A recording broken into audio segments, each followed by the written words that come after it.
Hello. This week, Britain has been saying goodbye to the Queen in so many ways, the very public and the very personal. Tomorrow at her state funeral, the whole world will. This morning we'll hear what she meant around the globe after 7 decades and 7 days of sights and sounds that will echo on.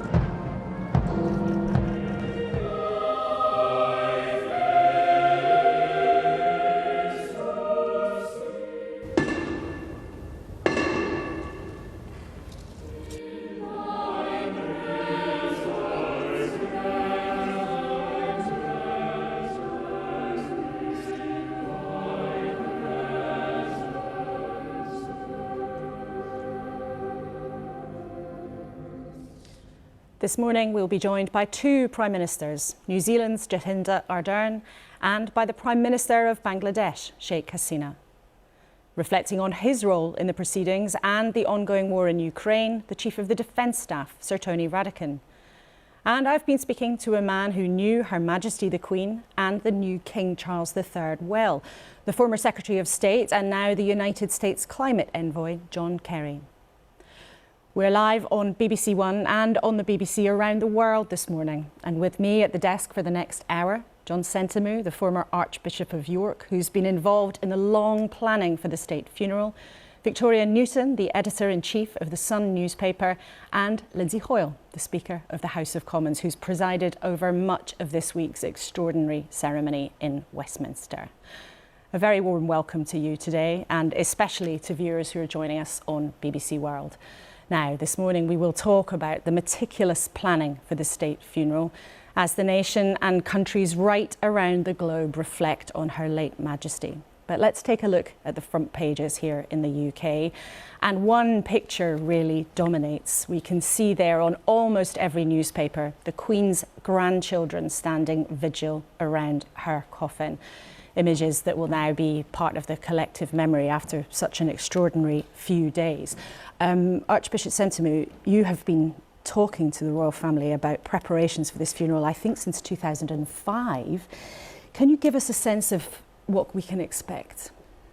That service arrived on my desk in 2005. As soon as I became a Privy Councillor, they always were referred to as the London Bridge. And we knew what we were talking about. And that service is constantly being reviewed in consultation with Sovereign. And I will expect a little tweaking here and there, but for what it has been in the last nearly 17 years will be the same. So what you're going to expect is the best of 1662 funeral service, the prayer book service. The words which actually were an inspiration to Shakespeare when he came to murder scenes and places like that. So you're going to hear this wonderful, English at its best. Also, you're going to hear angelic voices of the choir of the Abbey plus the Chapels Royal. You really hear voices that are singing to the glory of God. The Queen does not and did not want what you call long, boring services. Did she say that to you? Oh, yeah. So you're not going to find boredom, but you're going to be lifted really into glory as you hear the service being sung. So I'm expecting, because I'm going to be there, I'm expecting to hear what I have been reading over the last 17 years. So you've been preparing it for such a long time. I mean, nearly 20 years this has gone on. Yeah. I mean, it was there before, but whenever there are new archbishops, either Canterbury or York, you always get to look at it and have a revision of it. And it's just, I think the hearts and people's cockles will be warmed. At the same time, there will be a moment of saying, by the way, this is a funeral service, but it's glorious in its setting. Okay, so warmth and celebration as well as the sadness. I mean, Victoria, one of the things that I think quite a lot of members of the public have been pleased to see this week are these extraordinary images of Prince William and Prince Harry together. And we can look again at the images of the grandchildren holding vigil yesterday in Westminster Hall. What do you think has been really going on, and what do you think it means to people? Well, look, the whole nation was delighted to see William and Harry come together when they first went to see some flowers and well-wishers. And then this incredible picture last night of the two of them reuniting for their grandmother's sake. It's what they were both very conscious of. I know that both William and Harry wanted to put aside their differences and show that they could do her proud, and I think that's what they've done tremendously. Of course, the public are desperate to know, does this mean there's some kind of reconciliation in the long term? We would hope so, but obviously they've got a lot of private discussions to have before that can happen. And can you give us a flavour of any of that you're aware of or that you've been discussing? I think obviously it's the issue of the book that Prince Harry is writing is going to be at the forefront of these discussions. And the royal family are going to want to feel assured that that there's not going to be something too negative in there. So I think that's a real stumbling block at the moment, but hopefully they can move on from it. And as I say, they're both very keen that this doesn't overshadow what is really about the Queen. Now, Mr. Speaker, you've been absolutely at the centre of the last few extraordinary days. Parliament itself has been absolutely at the centre of it. What's it been like, and what's your role been? It's absolutely busy in the same way that we've been awaiting this moment that you think will never come. And when it does arrive, it's amazing how everybody comes together, Black Rod takes over, the whole of Parliament has functioned well. And I've never seen the House as united in its grief as what we've seen when the news came out. It's changed, the atmosphere completely changed. I mean, there's normally such clamour and argument and conflict, but we can see here, I mean, you in your ceremonial robes greeting the new King and Queen Consort there in Westminster Hall. Just what was that like for you? It's all been very moving. You've never time to think about things. You've just got to be there, get in position. The biggest worry is being in the right place at the right time and moving with everything. And we all are united in grief, but the grief of the family, what they're suffering, we saw it with the grandchildren last night. We can only imagine, how terrible that news was for them. If it's bad for us, it's so much worse for the family. And when I saw the grandchildren alive last night, William and Harry turned up, and just to see how it brought the family together. The fact that my own grandchildren are with me this weekend just shows, what they were feeling watching them. And I've got to say, it's very moving, and all of us just are so respectful of the dignity that's been shown by the royal family. But of course, as I say, behind that is real grief, and the real grief that's brought the country together in the same way. And we've seen the country trying to share in that with these thousands upon thousands of people coming to London to queue up for the chance of paying their own respects to the Queen. We can look at some of the live pictures there this morning. Still thousands and thousands and thousands of people coming to see, prepared to spend, more than 20 hours in a queue. That's now the scene inside Westminster Hall, where people are still filing through for their own chance to have their own moment to pay their individual respects to Her Majesty. People lining up there to do that right now this morning. Now, you will have seen this week so many incredible images of what has been happening in London, not just those thousands of members of the public waiting patiently in line after line, but also members of the military, glimpses of them rehearsing, sometimes under the cover of darkness, part of the preparations for what is set to be such a huge state funeral and a momentous event tomorrow. There are more than 4,000 soldiers involved in putting on the display of respect that will be perhaps one of the biggest moments of the 21st century so far. And the man in charge of that aspect is Sir Tony Radakin, who's with us live here in the studio this morning, the Chief of the Defence Staff. Thank you so much for coming in. Good morning. It's such a busy time. The Queen's funeral is a huge and solemn occasion for the armed forces. Can you give us a sense of the scale of this event? Well, good morning, Laura. It's enormous. It's larger than you said. It's actually over 10,000 people in terms of both our soldiers, sailors and aviators. There will be about 6,000 as part of the procession and lining the route, both in London and at Windsor. But it's an enormous support effort as well. And as you've heard, the planning has been going on for a very long time, and we have the plans and now we have to execute them, and there's lots of brilliant people that are enabling that, and it's a coming together as well. So the Army, the Royal Navy, the Air Force, but also our civil servants, and we're helping other people in London, the emergency services, some of the volunteers as well, so that this is a sombre occasion, but it's done with the utmost respect and also the affection that I think is out there, and we want to represent the nation. And a huge event and so much planning and preparation. But are you a little bit nervous about it going smoothly? There's always an element of apprehension, but we have brilliant people that help at every level. So some generals that have been planning this for a long time.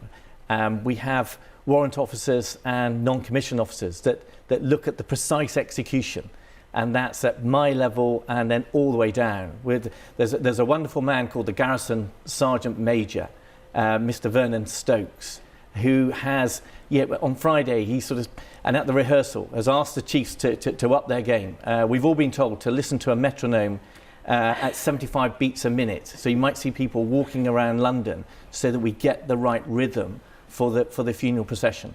And then you've got young soldiers, some great stories. There was one, a young lady who was on an aeroplane to go to Cyprus on Thursday. She heard the news about the Queen's death, and she held the plane up so she could get her luggage off. She's a member of the Royal Horse Artillery, Gunner Stark. She got to London, and then she could take part in the gun salute that you showed at the beginning of the programme. So there's lots of very moving stories where people are doing their duty and showing their commitment to both Her Majesty the Queen and, importantly, His Majesty King Charles. And even one of the members of your many thousands of military staff making you practice marching at the right pace. Absolutely, absolutely. And we need it. And all of us, this is our last duty for Her Majesty the Queen, and it's our first prominent duty for His Majesty King Charles. And we're representing the nation. We're representing our mothers, our grandmothers, our fathers, our friends, and everybody's very, very aware of that. You say there, tomorrow's state funeral is the last duty for Her late Majesty the Queen. You also have been one of the people who gave your own vigil standing by her coffin, and we can see the image of you doing that now in Westminster Hall. What was going through your mind as you stood there? Well, it's a huge honour and privilege. It's the first time that the chiefs have done that, and I think there are a mixture of emotions. The hall, my view of the hall, is this sense of respectfulness that the public coming through and paying their own private respects and our contribution to that. And at the heart of it is remembering that there is a grieving family. And so there's a solemnity and a precision about what you're doing. And there's a need to concentrate, to stay still for 20 minutes. But then it's also an act of reflection. And my personal piece was just reflecting on Her Majesty the Queen, several audiences that I'd been privileged to have with her. And there's also this sense of gratitude for what she provided to our nation, and trying to express that with the love and affection that you're seeing throughout the country. And one of the things that she provided to the nation was her decades of experience, and she was even a monarch who served. Now, to the military, how much did that experience that she had herself mean? And as the crown passes, or has passed, to King Charles, do you think you will miss her level of experience? So I think there's a personal and professional relationship with Her Majesty the Queen and the whole of the royal family. Her Majesty was the daughter of a naval officer. She married a naval officer. Her children were naval officers. Her grandchildren served in the British Army and the Royal Air Force. So and she served herself. But we also have this professional relationship with her as our Commander-in-Chief, and this extraordinary length of her reign and the perspective that enabled her to give people like me. And I think we're incredibly fortunate with King Charles that he also has this perspective gained over the last 50 years and meeting so many international leaders. And that, I think, is what is helpful for people in my role and for others at the heads of the service. And you, I believe, met him yesterday. I think he had his first official audience with some military leaders yesterday. Now, I know you won't be allowed to divulge what that conversation was like, but how would you describe that relationship? How do you think it will work, and what does he have to offer, do you think, in that regard? So King Charles met with all of the heads of the armed forces yesterday, and we're fortunate. He knows us all. We already have a relationship with him, and that was an opportunity for us to express our condolences, but also from my position to express the extraordinary richness of the condolences from chiefs of defence all across the world. And that, I still think, is, even though it seems plain to lots of us, I think when you're the grieving monarch, that still has a richness and is quite staggering for His Majesty in terms of what he has seen in terms of this global response to Her Majesty's death. And as you say, the military is woven through the royal family's history and modern life too. And Prince Harry was allowed to wear his military uniform at the vigil last night, even though he's now not a working royal. But as a member of the armed forces, what does it mean to people who have served to be able to wear the uniform at a time like this? I think it's a sense of pride, and it's that expression of having served their country and having served their monarch, and that's what's very, very special.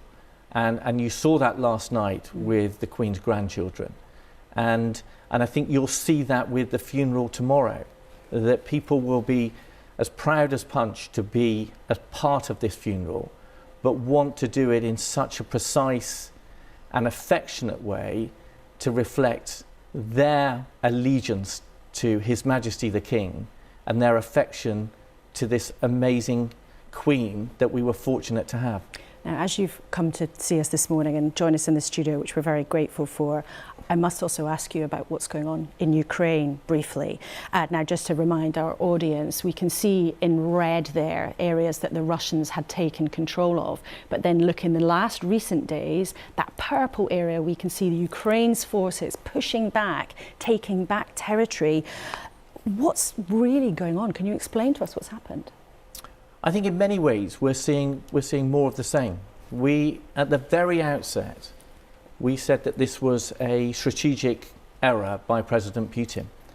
And strategic errors lead to strategic consequences. And in this instance, it's strategic failure.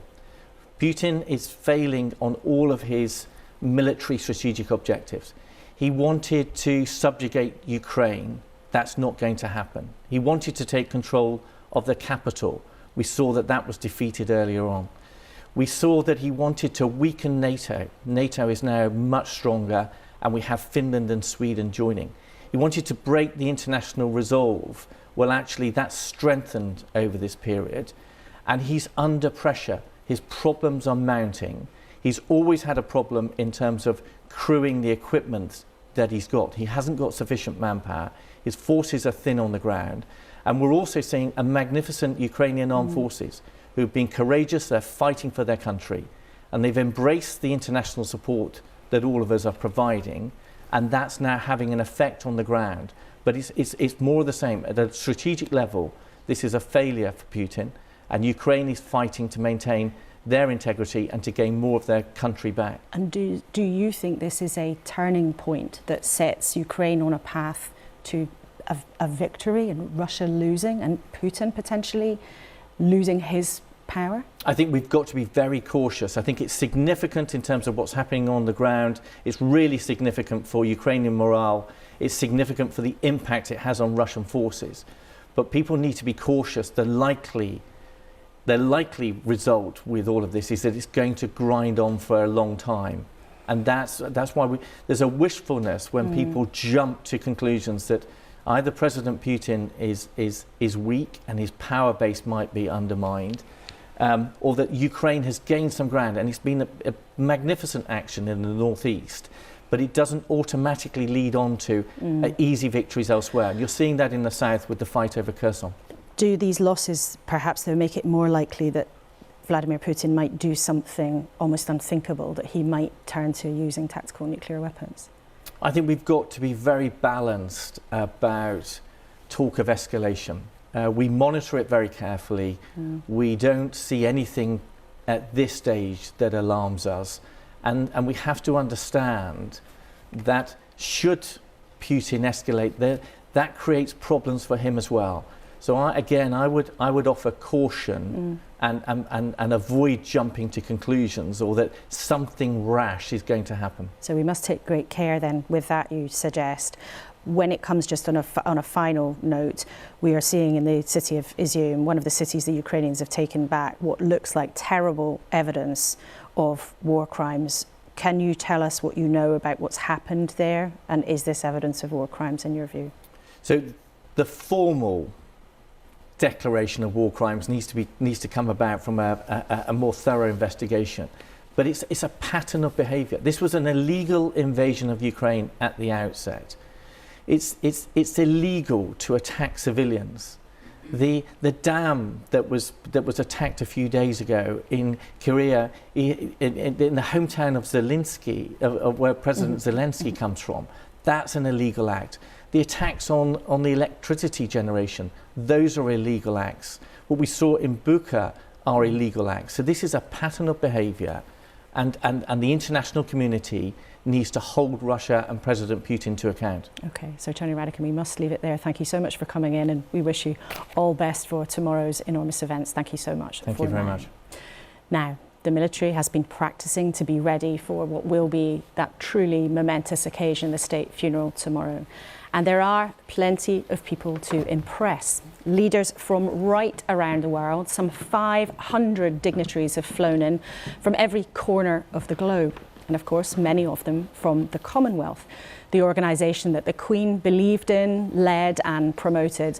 One diplomat told me, everyone wants to come to Her Majesty's funeral because she is one of the family. There is a sense of belonging. Well, one of them is New Zealand's Prime Minister, Jacinda Ardern, who met the new King yesterday, and she's here with us in the studio this morning. Welcome to you. Thank you very much for coming in. Good morning. What is it like being part of this massive event? I have to say that my overriding emotion is just how humbling it is because of the sheer scale, but it is so obviously such a historic moment, such a moment in time that so few of us will ever have the opportunity to see and experience. And so I feel very privileged to be here at all, let alone representing New Zealand. And you met the new King yesterday. What did he say to you, if we can ask? Well, of course, I'll keep my comments there very, very general because we always try to keep in close confidence the conversations we're lucky enough to have with His Majesty. But the overriding sentiment was just the gratitude for the great effort that people were putting into coming and paying their respects. And by that, I mean not just leaders, but people. You could see that it meant a huge amount to have seen the sheer scale and outpouring of people's love and affection for Her late Majesty. And you were part of that. You went to Westminster Hall to see the lying in state yourself. What was going through your mind at that moment to pay your own tribute, but also to be among these thousands of people who've come to Westminster? The sheer silence of that space is, I think, one of the things that makes it so moving. But alongside that, observing as you do that, you're standing there alongside members of the public who have queued and waited as much as 20 plus hours to be there to share that same moment that you're having. Amongst everything else, I think the thing that I will take away from this period is just the beauty of the public's response. The kindness that you see from members of the public, the patience, the camaraderie, that has been for me the most moving tribute of all, has been the public response of the British people. And I know you lived in London once upon a time. Yes. Are you surprised by what you see? You know this country well. Has it taken you? It doesn't surprise me at all, but I think what it does is give me that sense of contrast. You know, I've seen what London looks like day to day and what it feels like day to day, the hustle and bustle, and to see it just stand still, but do so poetically, is a very moving thing to witness. But it's also the most fitting tribute I can think of the Queen was here for her people, and now her people are there for her. And she was also, there having those very important relationships with leaders like you from around the world. Let's talk about your relationship with the Queen. I mean, you first met her in 2018. I think we can see a picture of you meeting her for the first time when you were expecting your first child. Quite pregnant, yes, as you can see. Do you remember what she said to you then? Oh, I do. I remember the first conversation that we had before the reception. We had the ability to have a conversation between her and myself and my partner Clark. I asked her, for instance, of course, what was one of the things on my mind alongside being a new Prime Minister was being a Prime Minister and a mum. And when you think about leaders who have been in that position, there was Benazir Bhutto, there was myself, but before that there was the Queen. And there were so few to look to, and so I said to her, how did you manage? And I remember she just said, well, you just get on with it. And that was actually probably the best and most, I think, factual advice I could have. You just take every day as it comes, and she did. But I have such respect for her because I see now what it takes to be a mum and a leader, and she did it more times over than I. You've expressed great affection for the Queen, but in terms of the relationship between our two countries, there were occasionally protests when she visited New Zealand some years ago. And you say now that it is inevitable that New Zealand will become a republic in your lifetime. Why do you say that? I think even the Queen herself has observed and acknowledged the evolution over time in our relationships. In fact, when she came to New Zealand several decades ago, she herself acknowledged that the treaty between Indigenous New Zealanders, Māori, and the Crown had been imperfectly observed. That simple observation is still spoken of today because it demonstrated that she was reflecting back her observation of the reality and of New Zealanders' lives.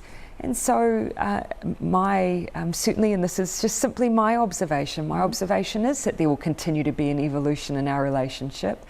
I don't believe it will be quick or soon, but over the course of my lifetime. But how then and when? Because it's one thing to say, or you feel that's the sense of direction, but how and when? And this is one of, I think, for New Zealand, a major consideration, of course, is because we have complex arrangements. The Treaty of Waitangi, a very important founding document for Aotearoa New Zealand, signed between Māori and the Crown. This is why it's not a process I have any intent of instigating, but if and when it does occur, it will take time and it will need to be very carefully worked through. Do you understand, though, why some countries are quite intent on breaking or certainly loosening their ties more quickly than that? That's quite a strong sentiment in some parts of the Commonwealth. I of course, am simply an observer of that, and that will be for each leader in each country to determine their own trajectory. But my observation of the relationship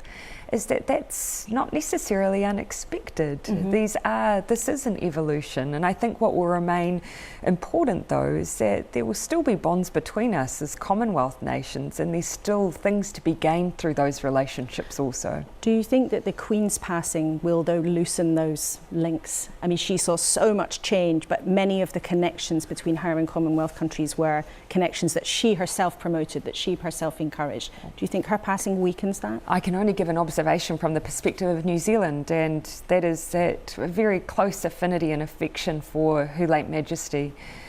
But an observation is that King Charles has visited New Zealand as many times. He's well known in New Zealand. He shares many passions and interests that New Zealanders do. And I think that means that relationship already exists. It's a transition, but it's not a jarring transition for New Zealand. Now, one of the reasons that you are well known here is that during the COVID pandemic, you took a very hard line on lockdown and indeed closing the borders. I know that the Queen would call you sometimes to talk during the pandemic. I think we can see a photograph of you having a conversation with her during that period. It's interesting, across the world and in the UK, some leaders are starting to reassess some of the harsher measures that were used during the pandemic. Have you reassessed the decisions that you made in your approach? Well, of course, now in New Zealand, the only restrictions that we have are masks in healthcare and a requirement just if you have COVID to stay at home. You know, there will be a period of reflection, I'm sure. So that means our borders are open for any who may have that question in their minds. I think for reflection for leaders around the world will be, how do we prevent pandemics in the future, and what is the best response? And we'll go through that process as anyone else will. We have to be willing to look at every decision as we go, and we did as we went through the pandemic. But I still believe we made the best decisions we could with the information we had. We wanted to save lives, and the evidence shows we did. Relative to, say, a country of the size of Scotland versus New Zealand, there were thousands of deaths, sadly. In New Zealand, 2,000. It's interesting, our new Prime Minister, though, here has said that she would never lock down again. For you, if we end up in a situation which everybody wants to avoid with another pandemic, would a lockdown and border control still be tools that you would consider? Well, I don't see that as the trajectory of this pandemic anymore. And so we've said we see no scenario in front of us that would lend itself to that. We used lockdowns only as a tool while we waited for our people to be vaccinated so that we could save lives. And then we began a series of shifts to open ourselves back up again. And it's worked. You know, we did save thousands of lives. No response was without pain. I know here in the UK you had both lockdowns and lives lost. In New Zealand, relative to other countries, we were locked down for fewer days and we saved many lives. Well, I'm proud of New Zealand's response. And just finally, as you're here for this enormous event tomorrow with hundreds of other world leaders, it's been written that actually this event is so enormous that you're all going to have to take the bus to get there, apart from the American President, Joe Biden. Have you thought about what that's going to be like, or who you're going to sit next to? Well, I have to be honest, I'm kind of interested that there's so much fuss about it. Fuss about the bus? Yes, I don't think the bus warrants too much fuss. When we came here for Choggin, we used buses for transport back in New Zealand. I often get our ministers to carpool in a van. So, look, this just makes good sense. And who do you want to we're a very practical people. Who do you want to sit next to? Have you decided? Or will you be told who to sit next to? I'll be sitting next to my partner, Clark. Okay, all right. Well, Jacinda Ardern, thank you so much for coming in this morning and being with us on this special day. Thank you. Take good care. Thank you very much indeed. Now, listening to the Prime Minister of New Zealand there was our panel, Victoria Newton, John Sentamu, and the Speaker of the House of Commons, Lindsay Hoyle. Victoria, firstly to you, we heard such great affection for the late Queen, but also a pretty clear acknowledgement that the relationship between the monarchy and the rest of the world is going to have to evolve, or will evolve. What do you think? That's right. She's talking very clearly about an evolution, not a revolution. It's obvious things won't stay the way they are, but it was also interesting that she said that she doesn't plan to instigate any process. And as she points out, that, you know, King Charles, as he now is, has been there many, many times, and I'm sure what we're going to see is either the King or the Prince of Wales shooting out to New Zealand and Australia and the realms to shore them up in the short term. Well, we are going to see an extraordinary spectacle with all of these foreign leaders and dignitaries here. I think the most senior in theory among them, President Biden, who arrived here late last night. Lindsay Hoyle, we've seen also a story in the Sunday Times this morning talking about the sort of diplomatic trickiness when you're just simply trying to manage all of these different important people. What's that been like? You've been part of the preparations. It's been important to try and make sure we get it right, and it's about showing the respect and the dignity and doing it in the right way. And we should not allow anything to overshadow the most important event the world will ever see, and that's the funeral of Her Majesty. And the passing of Her Majesty has brought people together. So we shouldn't be distracted by others, and I think that's the problem that we're seeing. And people always want a different story and a different angle. What I want to do is keep focused. This is about the royal family. This is about their grief. This is about the people of this country coming together to pay their respects. And none more so than yesterday when I had the overseas territories in. UK overseas territories, the premiers, the governors, all coming as one together to pay their respects. And it just shows you that the Commonwealth has done the same. These are all the people that will be there at the funeral. But on the other, you know, we will not be distracted by the stories I am very focused, will remain focused until Monday, and then we will see the politics coming back to the House of Commons then. And certainly politics has been suspended pretty much for now, but Bishop Sentamu, what do you think it means, and the representation of all of these leaders coming in from right around the world? What does that represent? I think it represents that Her Majesty the Queen was very, very successful, first of all, in turning the empire into a Commonwealth of Nations, 54 of them. So she has actually managed to steer all of these nations so that they become really a community of nations that actually work, but also not ignoring all of those other countries, the United States, that are not in the Commonwealth. So her greatest legacy is, how do you turn an empire into nations of equal status, knowing that she's still going to be the head of the Commonwealth. So will Prince Charles be the head of the Commonwealth. And I think that's the greatest thing. So all of them are wanting to come because they've got this care and love that they have received from the Queen whenever he's visited. I mean, I've been to New Zealand 4 times, invited by the Archbishop of Australia, New Zealand and Polynesia, Philip Richardson. And what I've seen there, particularly in New Zealand itself, the Maori and all the troubles they had, the way, again, he has managed to say, we have got different histories, but what unites us together, there is only one human race. And because of that, one human race means that we can begin to talk to one another and be with one another. Now, I have no doubt in my mind that Prince Charles III will do the same. But there are, though, some diplomatic tensions, aren't there? And Mr. Speaker, this week, one of the things that has been discussed, and the Sunday Telegraph has written about it this morning, senior Conservatives like Ian Duncan-Smith have expressed anger that some Chinese members of the Chinese delegation have been allowed to pay their respects at the lying in state to Her Majesty. Now, it's been said that you were lent on to allow people to come in from the Chinese delegation. Can you clarify exactly what happened? Did that happen? I couldn't say nobody has been leaning on me at all, far from it.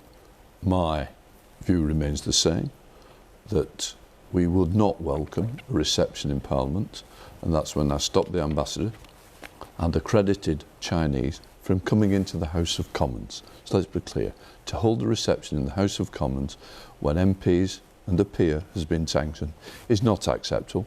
My view remains the same and nothing has changed. But this is not about the politics of the moment.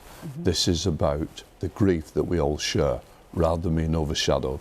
But as I say, I'll repeat again, the sanction against those accredited officials remains in place and will remain so. There is a very easy answer. Lift the sanction, we can also then look to see whether we should have reception in Parliament, but this is not going to happen at the moment. Okay, that's very clear. Thank you for that clarification. Now, Victoria, by remarkable coincidence, you were with King Charles on his last day as Prince of Wales at his house, Dumfries House in Scotland. We can see a picture of you meeting him there. What happened and what was that like? Well, it was a long-standing commitment where he'd kindly agreed to film for our Who Cares Wins Awards, where we honour workers in the NHS, and he'd agreed to present an award to a doctor who didn't know she was going to win. And it was really interesting because I met him a few times now and he was clearly massively under strain. He wasn't his usual self. Normally he'd be booming around with jokes and fun, and he was definitely stressed. But you know, incredibly polite. And what a mark of the man that he didn't cancel any of the arrangements that day. He was working from first thing in the morning, convening meetings. He was doing filming for us, another bit of filming, and he hosted a dinner in the evening. And then obviously he didn't know what was going to happen the next day, but he clearly must have known she was unwell, but he still went ahead with all of that. So incredibly impressed. And knowing him then through that contact and other contacts, I mean, how do you expect his monarchy might look different? And does it have to evolve, do you think? I'm sure it will evolve naturally. I mean, there's going to be a lot of discussion about the slimmed down monarchy, what that really means and what roles Prince Andrew may or may not have. There's a lot of speculation about that, so I think he'll be clearing that up and what happens with other non-working royals. I think the other thing that they're going to massively have to do and look at is leaning into the cost of living crisis that he takes over as we are going through this incredibly tough time. and the royal family will need to show that they're in touch with people and that they care. So when there's questions about the finances of the royal family, I think there's an opportunity for them there to do some really good work. That's an interesting point. John said to me, I mean, right now we can see again thousands of people still pouring to London to try and pay their own tribute in these queues. And that certainly suggests that public support has been intense and warm and on a very, very grand scale. But what do you think the lasting effects will be? I mean, as Victoria suggests, lots of people are living in very tough times at the moment. How do you think the royal family will accommodate that or relate to that? Well, Her Majesty, the Queen, has always quoted Churchill, said, the far back you look, the more you are likely to move forward. If you look back to the Second World War, the Queen was herself involved in mending vehicles and all that kind of stuff. A mechanic. To where we've got to now, this country is in a much stronger place, both in England, Scotland, Wales and Northern Ireland. It is a much stronger, much wealthier country than it was. So I want to suggest that what the Queen has left are really 70 years of dedicated service. And for her, the Christian faith, particularly the example of Jesus, not the religiosity nonsense, but the example of Jesus, modeled her leadership as one of service, as one of duty. We now need to learn from her, as our four nations, that we could do the same. I should look towards my neighbor and try to help and try to support. And not only look at the government to do X thing, again, the words of Kennedy, don't ask what the nation can do for you. Ask what you can do for the nation. This is the question at the moment we've got all to face. What should I do to help people who are in this kind of living crisis? But also sometimes we can overstate things. And the good thing about Her Majesty the Queen, she always understated. Okay. Even when great difficulties arose. Okay, thank you all very much for now. Well, there are in this morning's papers some signs of other news returning. There's talk of tax cuts and what the government is going to do about people's energy bills, and a story, interestingly, about Liz Truss's chief of staff being involved in an FBI inquiry. Next week, we will be back to the normal thrash of news, and we'll be at the Labour Party conference and interviewing Keir Starmer, the party's leader. But this morning, of course, we are concentrating on Her late Majesty, whose reign spanned decades of such change. Change, she once said, had become the constant. And one of the Commonwealth countries that's seen turbulence and transformation is Bangladesh. Prime Minister Sheikh Hasina's father, Sheikh Mujibur Rahman, was the founder of independent Bangladesh, but it retained its ties to the UK, with the Queen visiting on several occasions. I spoke to Sheikh Hasina about her memories of the Queen and why the Commonwealth matters so much today. Well, you see, Queen, Her Majesty the Queen, yes, she's Queen of United Kingdom, no doubt about it, but she was the leader of Commonwealth also. So as a member of Commonwealth country, she has great value to us. And not only that, she, well, about 70 years she ran the monarch, and I feel in this world she was not only a queen but a very affectionate motherly personality. Whenever I met her, I felt that. What are your personal memories of her then?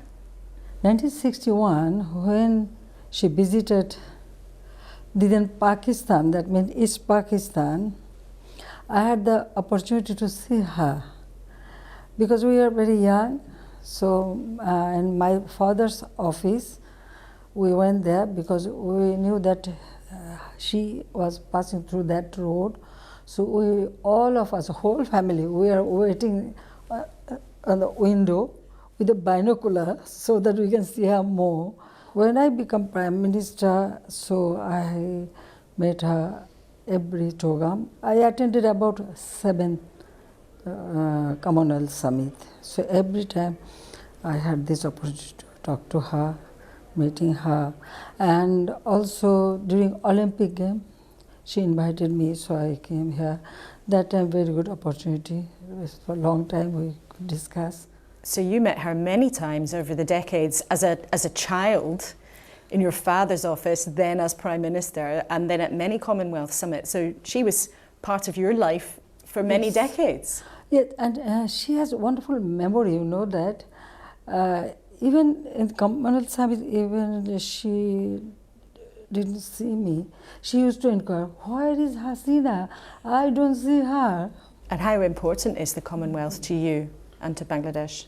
No, of course, when we are together, there are many opportunities there. So it is good and important that, yes, we have one place where we can exchange our views, we can adapt some ideas, or we can deliver some good job for the country or the people.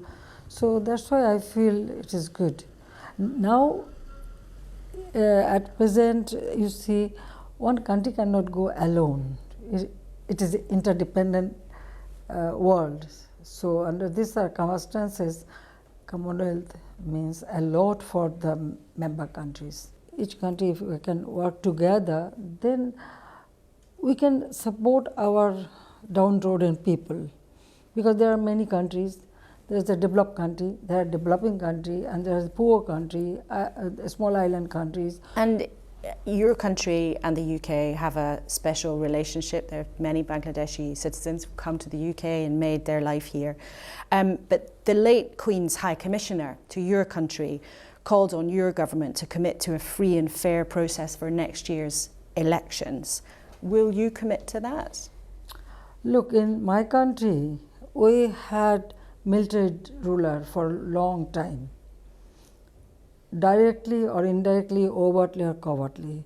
1975, when my father was assassinated, he was the president of the country, and you know that my entire family, my mother, my 3 brothers, 2 sister-in-laws, and other family members, including 18 members, been killed. But since then, for 21 years, time and again, there were coup d'etat in our country. Several times, around 20 times, there was the attempt of coup, and so every time there are bloodshed. And there was no democracy, no democratic right. So I struggle for establishing democracy in my country. But there are both the United Nations and the Queen's Commissioner, the Queen's High Commissioner, did call on your government to commit to a free and fair process. And the United Nations have spoken about allegations of disappearances. Many people can place allegation, but how far it is true, you have to judge. Before that, no one should make any comment. So because in our country, I told you that military ruler rule the country. Mm-hmm. They form parties. They never go to the people and ask for vote for them. They use the army, use administration, use everything just to remain in power. Only during Awami League time, you can see free, fair election. And I've heard very clearly that you have committed to those elections being Of free course, and fair of and course. being in your constitution it is today. my struggle. It is my struggle to establish democratic system, free, fair election. And will you crack down on groups who've been accused of disappearances? The United Nations have raised concern about things that are going on. Okay, how many people disappear in your country or other country, you can judge. All these issues, I think first you have to take all the information, you collect it, then they can accuse. Final question. Tomorrow's funeral is obviously an enormous global event. What do you think will be in your head as you go to the funeral tomorrow? What will be on your mind? Well, of course, we love Queen, and she was so affectionate. Not only that, I am lucky that she always remember my name also. I have come here to pay my respect to her. Prime Minister, thank you very much. Thank you very much. Thank you very much indeed. Well, the Bangladeshi Prime Minister, on her being here to pay her respects tomorrow. Lindsay Hoyle, what will be on your mind tomorrow at the state funeral? Making sure I get my role right. And what is your role? Just on getting the right outfit on, getting down, being there for receiving when the royal family come in, but then it'll be leading the royal family out and then ensuring that the coffin leaves and everything goes perfectly well. And I think that's the most dramatic moment, is when we see the coffin being pulled by the Royal Navy. I've been watching the practice, this gun carriage that carried Churchill. This will be an amazing thing that people will then, this is the final stage for me, and this is the final stage that everybody will remember. And those sights, but also the sounds of that ceremony will be so beautiful. Big Ben, Queen Elizabeth Tower, the bell will be tolling as well, the beats will be there, the Royal Marines and everybody. The huge entourage that will leave will be unbelievable. We'll never see, I don't think we'll ever see the likes of this again. Go to the Abbey and then it will go back, and the crowds will be phenomenal. But as far as I'm concerned, my role in reality ends the moment Their Majesty leaves the hall to head to the Abbey. So all I've got to do is get in my seat at Westminster Abbey afterwards. And we think you'll be right there at the centre of it all, but we think probably billions of people will be watching around the world. Yeah. Victoria, what will be on your mind? And well, I'll obviously be in the Sun's office working with our superb print and digital staff, and the most important thing for us that day is to sum up accurately the mood of the nation. How are the nation feeling, and reflect that on our front page and on our website. How do you think that will be? How will you? Well, extremely sad and solemn. I mean, the final scene when we see the coffin go up in Windsor and into the chapel will be quite something.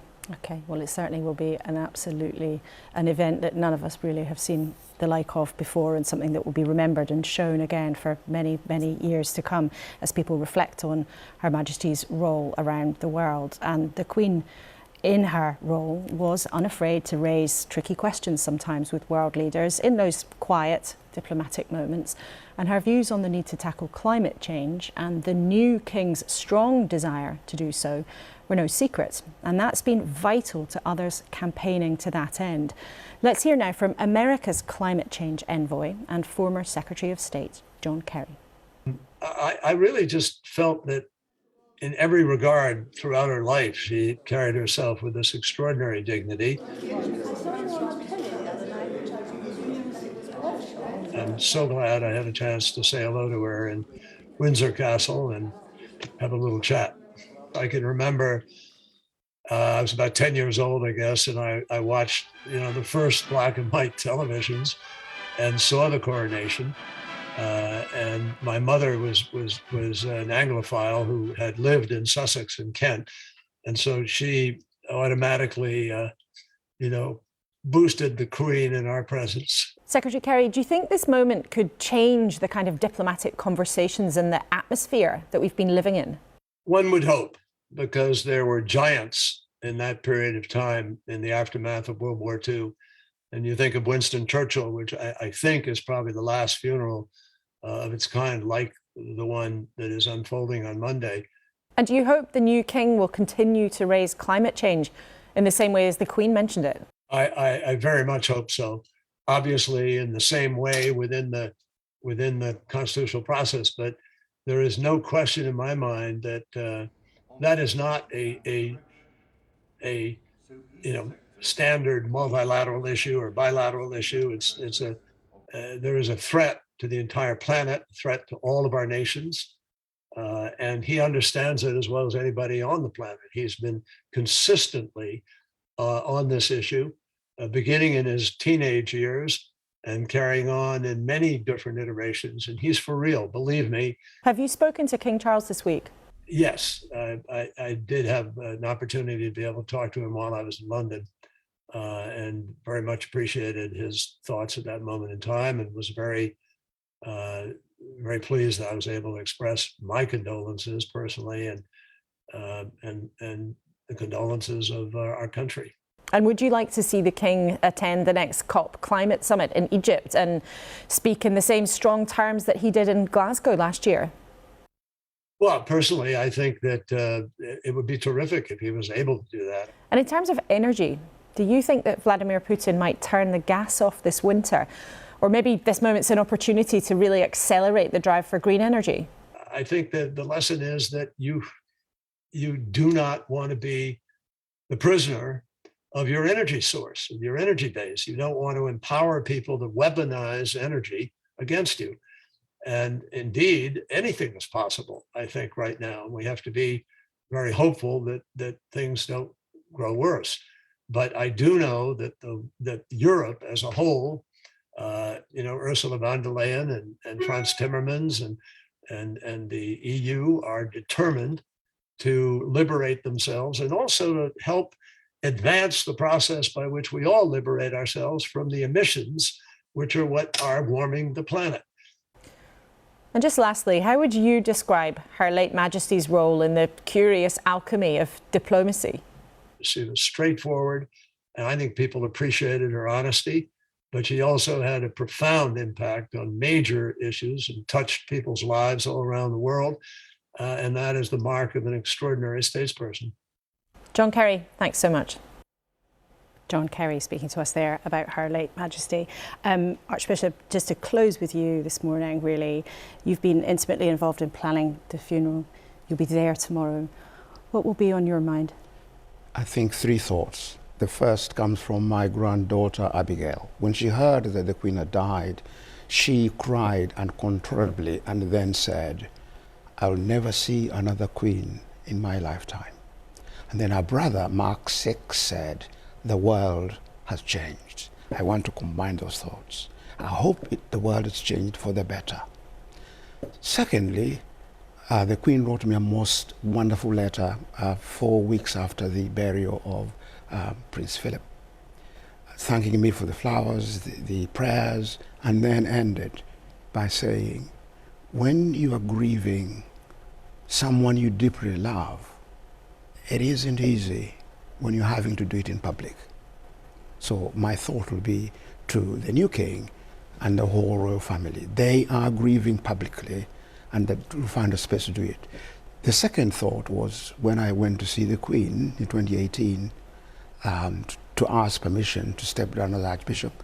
I went with a huge burden of matters that one day may be revealed. And I knelt down and I said, "Your Majesty, please pray for me." So I put my hands together and she put hers outside mine. And we were silent for 3 minutes. And at the end she said, "Amen." When I got up, the burden had lifted.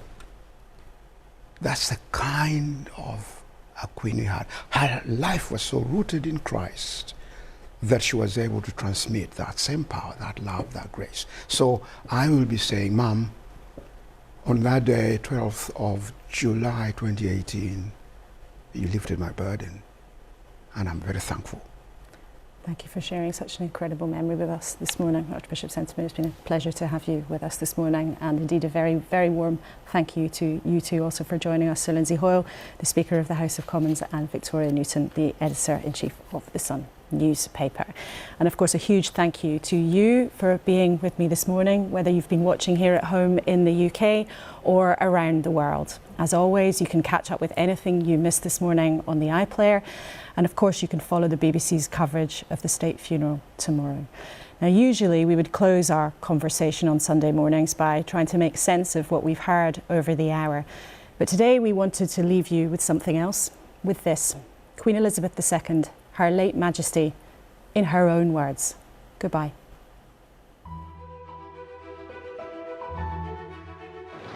I declare before you all that my whole life, whether it be long or short, shall be devoted to your service and to the service of our great imperial family.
We will be with our families again.